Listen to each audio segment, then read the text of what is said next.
नमस्कार। आज मैं आप लोग के समक्ष कार्ल मार्क्स का आर्थिक विकास का मॉडल प्रस्तुत करने जा रही हूँ। कार्ल मार्क्स दास कैपिटल नाम की विश्वविख्यात पुस्तक के लेखक हैं। विश्व भर के लाखों लोग उनके प्रशंसक एवं आराधक हैं। उन्हें मसीहा, दार्शनिक, समाज सुधारक, अर्थशास्त्री कितने ही रूपों में माना एवं पूजा जाता है। कुछ लोग उन्हें कीन्स का बौद्धिक पूर्वज भी मानते हैं। आज का जो रूस एवं चीन और कितने भी ऐसे अन्य समाजवादी देशों के जो नीति निर्धारण हैं, उसमें उनका चिंतन महत्वपूर्ण स्थान रखता है। उनके आर्थिक विचार की व्याख्या जो हम आज करने जा रहे हैं, उसके मूल में, उनके विचारों की व्याख्या में इतिहास की भौतिकवादी व्याख्या का सबसे महत्वपूर्ण स्थान है। मार्क्स के सिद्धांत का जो मुख्य आधार है वो इतिहास की भौतिकवादी व्याख्या है। मार्क्स ने मानवता के क्रमिक विकास के इतिहास को मुख्य रूप से 4 भागों में बांटा है, जो है आदिकालीन समाजवाद, प्राचीन दासता का युग, सामंती प्रथा और पूंजीवाद। इन चारों जो अवस्थाएं हैं, इनका जो संबंध है वो मुख्य रूप से 2 चीज़ों से ये संबंधित, जो एक कहलाता है उत्पादन संबंध और दूसरा है उत्पादन रीति। मार्क्स का ये मानना था कि इतिहास में जो भी सामाजिक एवं राजनीतिक परिवर्तन हुए हैं, उनकी गहराई में आर्थिक कारण रहे हैं, ना कि दार्शनिक कारण रहे हैं। और समाज में कैसे उत्पादन हो रहा है और किस तरह वितरण हो रहा है, इन चीज़ों को समझने के लिए हम उत्पादन के संबंध, रिलेशंस ऑफ प्रोडक्शन एंड उत्पादन की रीति, मोड ऑफ प्रोडक्शन, इन दोनों चीज़ों को उन्होंने सर्वाधिक महत्व दिया है। तो जो सामाजिक, सांस्कृतिक, कानूनी तथा संस्थात्मक जो ढांचे हैं, वो उत्पादन संबंध और उत्पादन रीति को प्रभावित करते हैं।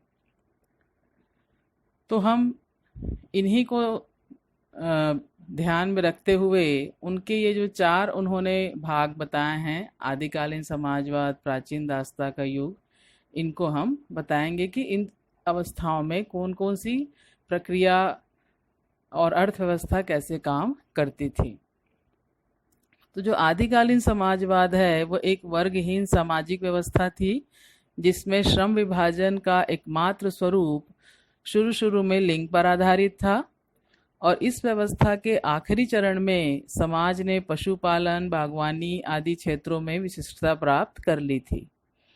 विनिमय व्यवस्था शुरू हो चुकी थी और करघे का तथा कच्चे लोहे को गलाने का आविष्कार हो चुका था। फलस्वरूप समाज अपनी आवश्यकता से अधिक उत्पादन कर रहा था। समाज की श्रम के लिए मांग बढ़ रही थी, जिसे पूरा करने में वह असमर्थ था। इस प्रकार दासता की प्रथा ने जन्म लिया और यही बात इसके बाद आने वाले हर युग पर लागू होती है। तो प्रत्येक युग का जो जन्म है वो अपने पूर्ववर्ती युग के दौरान पाए जाने वाले संघर्षों अथवा विरोधाभासों की नींव पर हुआ है। तो जब जब उत्पादन के संबंध और उन संबंधों को जन्म देने वाली व्यवस्थाओं के बीच विवाद उठा अथवा उनके बीच तालमेल कमजोर पड़ा, तो एक नई व्यवस्था ने नई उत्पादन संबंधों के साथ जन्म लिया। तो ये स्थिति प्राचीन आदिकालीन समाजवादी व्यवस्था में थी। इसके बाद सामाजिक विकास की प्रत्येक अवस्था ने अपने अपने उत्पादन संबंधों के अनुसार वर्ग संघर्षों को जन्म दिया, जिनके कारण उसकी समाप्ति हुई और एक नई और अधिक विकसित सामाजिक संगठनों ने जन्म लिया। आदिकालीन समाजवाद तथा दासता की अवस्था में सामंती प्रथा का जन्म हुआ, किंतु इसने खेतिहर मजदूरों तथा सामंतों के बीच टकराव खड़ा कर दिया। इस संघर्ष में गुलामों की तरह जीवन बिताने वाले खेतीहर मजदूर बड़े बड़े जमींदारों के आतंक से स्वतंत्र हुए और वे बाद में व्यापारी बन गए। तो इस तरह से पूंजीवाद के प्रथम चरण का जन्म हुआ। वर्ग शोषण की स्थिति समाज में सदैव रही है, केवल इसके स्वरूप में उत्पादन संबंधों के अनुसार परिवर्तन होता रहा है। तो यह शोषण स्वामी द्वारा गुलाम का किया गया, यह शोषण बड़े बड़े जमींदारों द्वारा खेतीहर मजदूरों का किया गया, और आगे चलकर पूंजीवादी अर्थव्यवस्था में पूंजीपतियों द्वारा श्रमिकों के शोषण की स्थिति भी इसी श्रृंखला की एक नई कड़ी है। तो ये स्थिति जो थी वो धीरे धीरे परिवर्तित होती रही।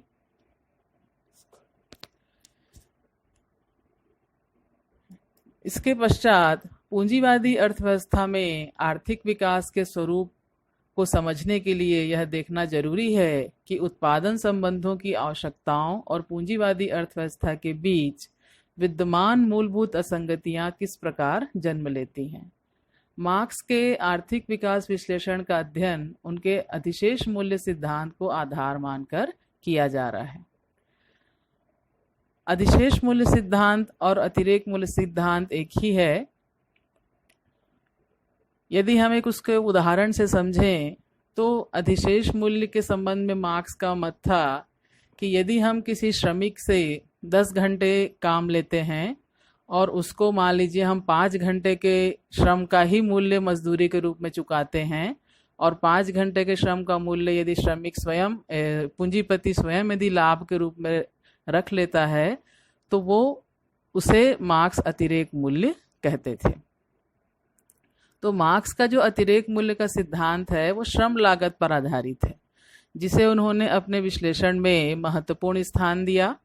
मार्क्स समाजवाद को 2 वर्गों में विभाजित करते हैं। एक वर्ग में पूंजीवादी जो कि श्रमिकों से बलपूर्वक हथियाए हुए साधन का मालिक है, और दूसरी श्रेणी में श्रमिक है जिनके पास बेचने के लिए सिर्फ श्रम शक्ति है।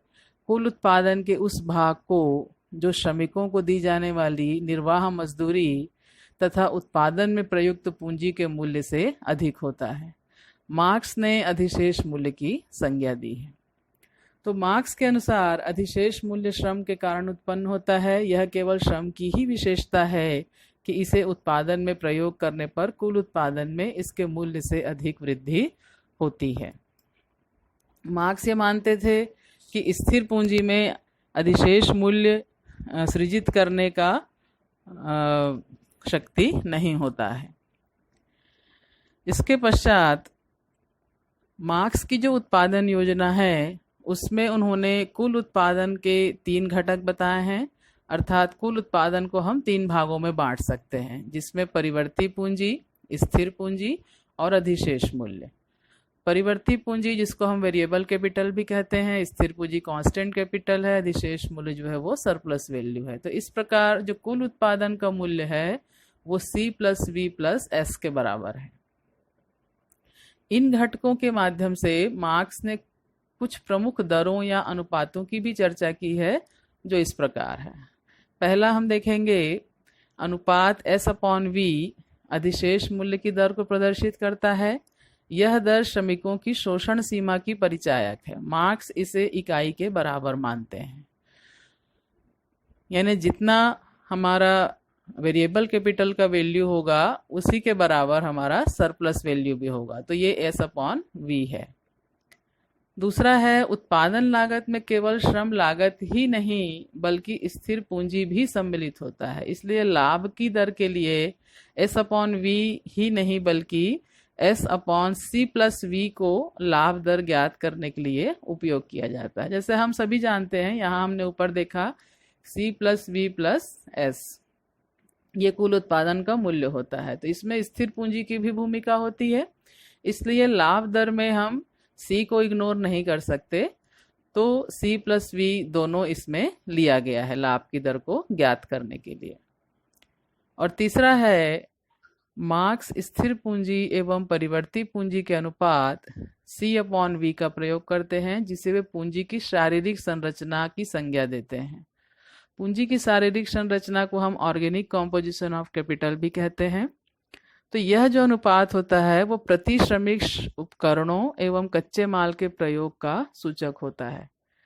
तो यह अनुपात तकनीकी विकास के कारण होने वाले श्रम विस्थापन को भी मापता है। जैसे हम आगे चल के देखेंगे कि पूंजीपति जो है वो श्रमिक के स्थान पर पूंजी को विस्थापित करना चाहता है और उसको ये लगता है कि लाभ की दर जो है वो स्थिर पूंजी के कारण उत्पन्न होता है, न कि परिवर्ती पूंजी के कारण। तो इसलिए हम इसको श्रम विस्थापन के लिए यदि मापना है तो हम इसको C/V वाला जो हमारा शारीरिक संरचना है, पूंजी की जो शारीरिक संरचना है, उसका उपयोग करते हैं। अब हम देखेंगे आगे कि पूंजीपतियों का जो उद्देश्य होता है वो अधिशेष मूल्य को बढ़ाना है। इसके लिए वे निम्न उपाय करते हैं। एक है कार्य के घंटे बढ़ाकर।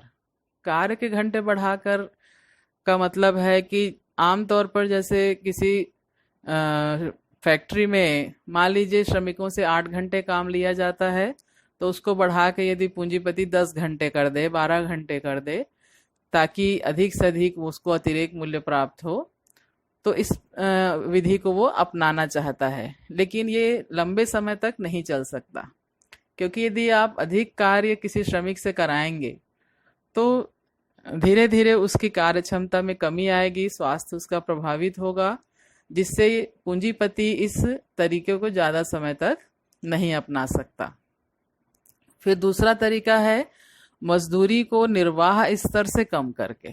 निर्वाह स्तर मतलब जो जीवन निर्वाह मजदूरी जिसको हम कहते हैं, उससे भी कम यदि हम श्रमिकों को मजदूरी दें तो निश्चित रूप से लाभ का जो प्रतिशत है वो बढ़ जाएगा।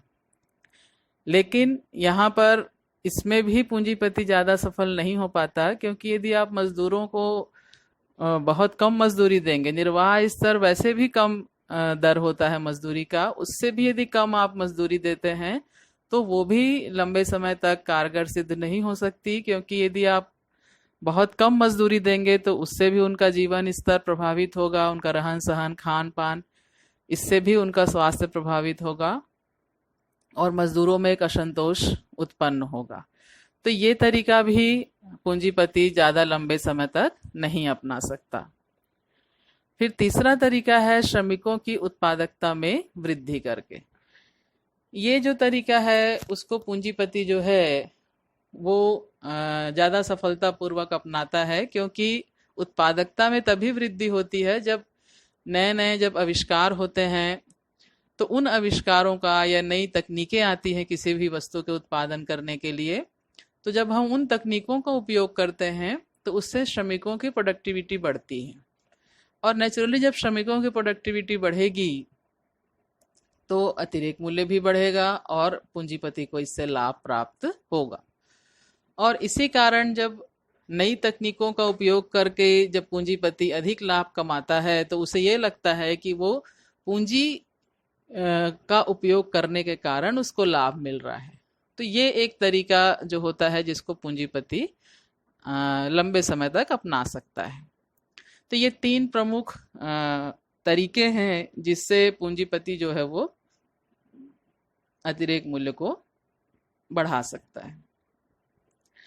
अब इस अतिरिक्त मूल्य के बढ़ाने के उपरांत इसका क्या असर पड़ेगा, जिसमें सबसे इम्पॉर्टेंट है पूंजी निर्माण, और इस पूंजी निर्माण के कारण क्या क्या प्रभाव पड़ेंगे अर्थव्यवस्था पर, उसको हम देखेंगे। तो मार्क्स के विचार में जो तकनीकी विकास के कारण प्रायः जो श्रमिकों की मांग घटती है, तो नई तकनीकी का पूरा फायदा उठाने के लिए पूंजीपति अधिक बचतें करके पूंजी कोष में वृद्धि करना चाहते हैं, और पूंजीपतियों की जो संचय की भावना के फलस्वरूप पूंजीवादी व्यवस्था में विसंगतियां उत्पन्न होने लगती हैं। इसके परिणाम स्वरूप पूंजीवाद समाप्त होने लगता है। तो ये विसंगतियां कौन कौन सी है, क्या क्या परिस्थितियां उत्पन्न होती हैं पूंजी निर्माण के कारण, उसे हम क्रमशः देखेंगे। जिसमें पहला है उत्पादन साधनों का केंद्रीकरण।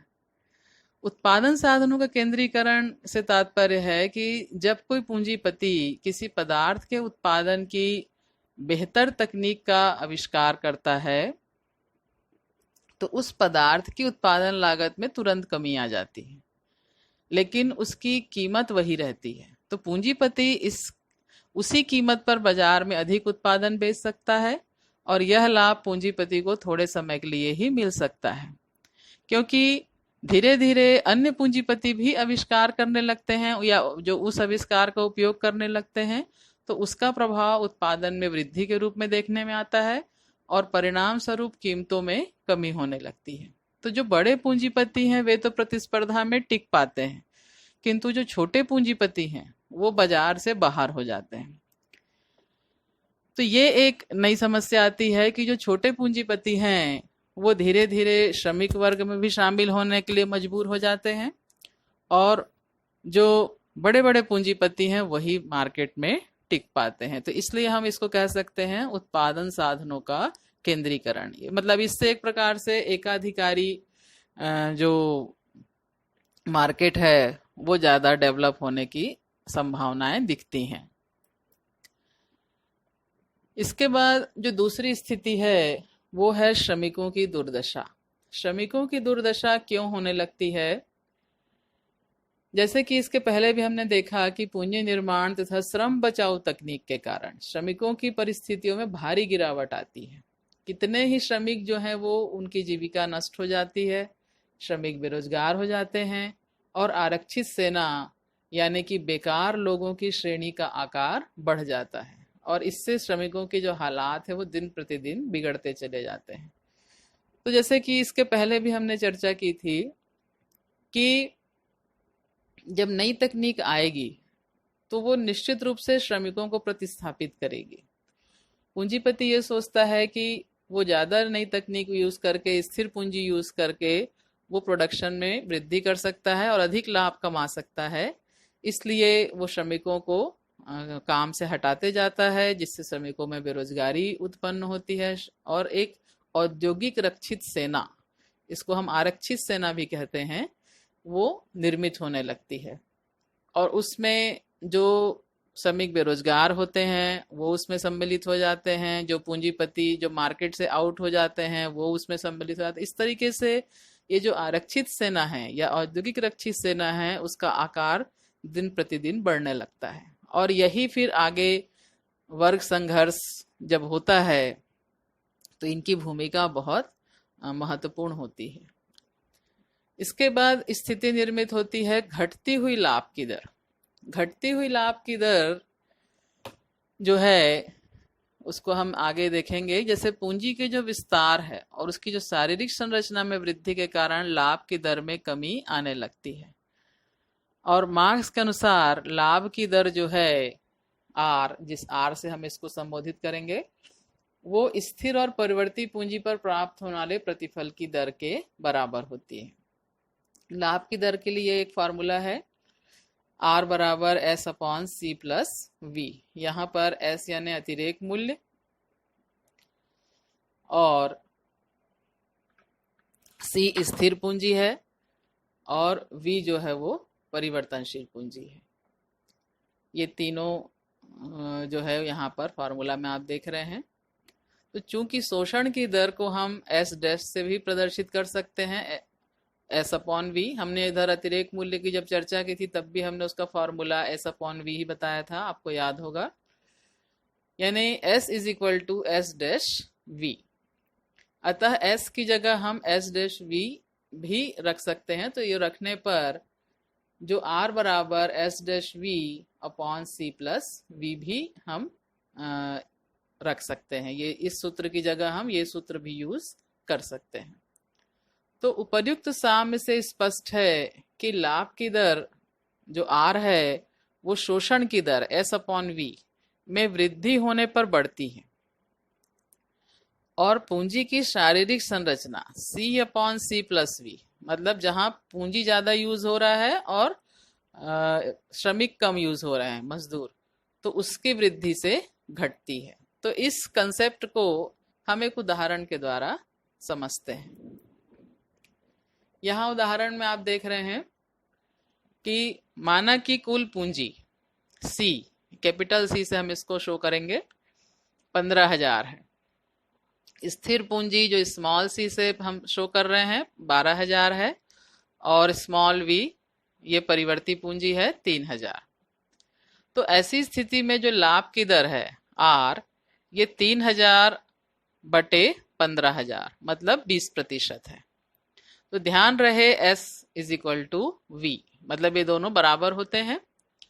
तो यदि कुल पूंजी में स्थिर पूंजी का अनुपात बढ़ा दें, यानी ये जो सी है इसका अनुपात बढ़ा दें, और परिवर्तनशील पूंजी को कम कर दें, मतलब वी को कम कर दें, तो यानी सी बराबर जो 15,000 है उसमें स्थिर पूंजी का अनुपात इधर 12 से बढ़ाकर हमने यहाँ 13,000 कर दिया, और इधर 3,000 से घटाकर वी का मान हमारा 2,000 हो गया।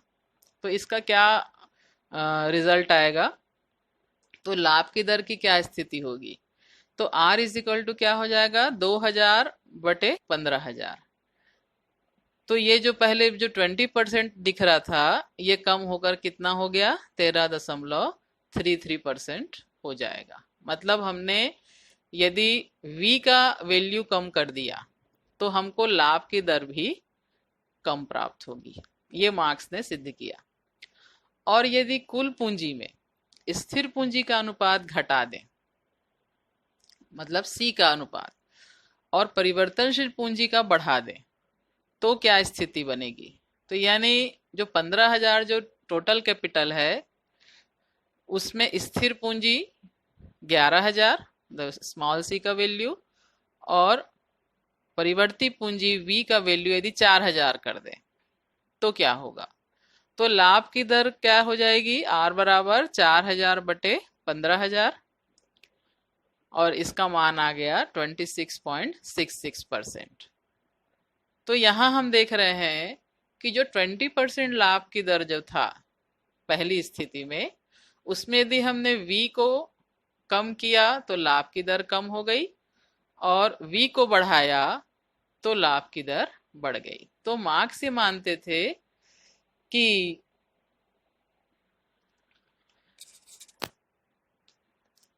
यदि हम V को बढ़ाएं तो हम लाभ की दर को बढ़ा सकते हैं। अब इसके बाद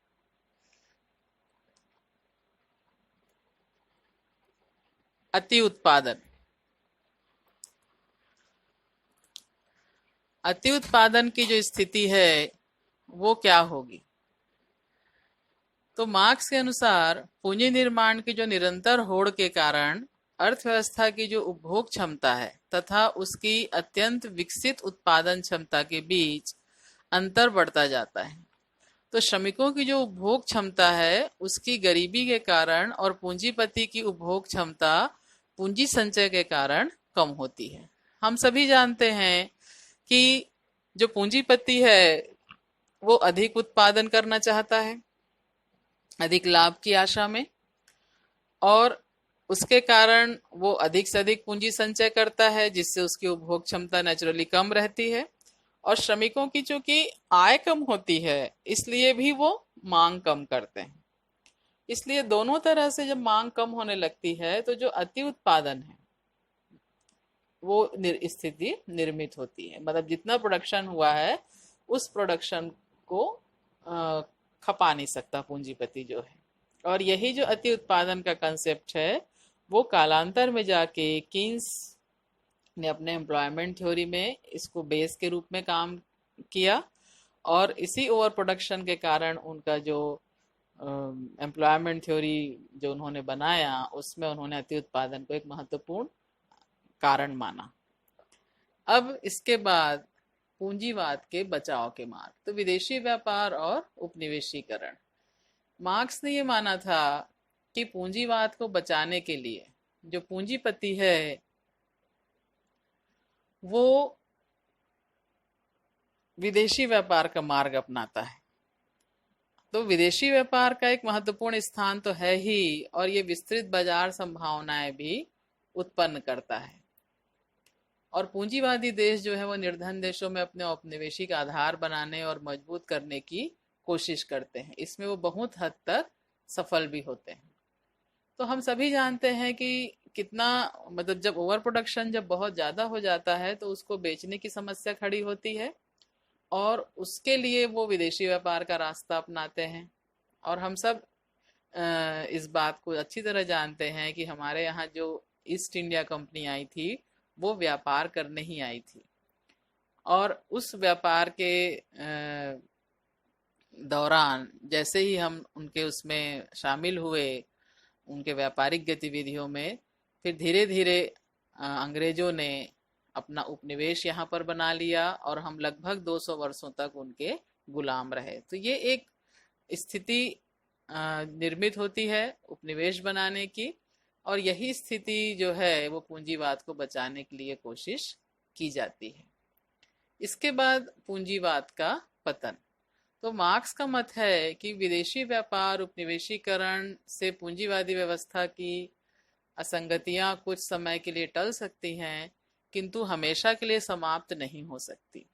तो शक्तिशाली पूंजीवादी देश अपने अपने साम्राज्यों को बढ़ाने के लिए होड़ करते हैं, उसका नतीजा युद्ध आंदोलनों के रूप में दिखलाई पड़ता है। जो पराधीन गरीब देश होते हैं वो राष्ट्रीय जागरण के फलस्वरूप विदेशी सत्ताओं के विरुद्ध आवाज उठाने लगते हैं, जो इन देशों के औपनिवेशिक आधारों को हिला देती है।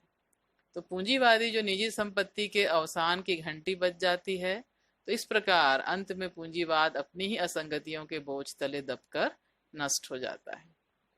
तो ये मार्क्स का कहना है कि जो उपनिवेश बनाने हेतु या विदेशी व्यापार हेतु जो पूंजीपति आगे निकलता है, तो धीरे धीरे जब आज़ादी के आंदोलन जब प्रारंभ होते हैं तो इन देशों को, जो गुलाम देश है उनको आज़ाद करना ही पड़ता है, और वो वहाँ से वो अपना जो भी कारोबार है वो समेट कर चले जाते हैं, और धीरे धीरे जो पूंजीवाद है वो समाप्त हो जाता है। और मार्क्स का ये मत था कि जब पूंजीवाद समाप्त होगा तो समाजवाद आएगा, और एक वर्गहीन समाज की स्थापना होगी जिसमें ना कोई शासक होगा और ना ही कोई शोषित होगा।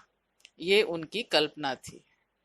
तो ये एक विश्लेषण मार्क्स के आर्थिक विकास मॉडल का, उसका संक्षिप्त विश्लेषण मैंने आपके समक्ष प्रस्तुत किया। और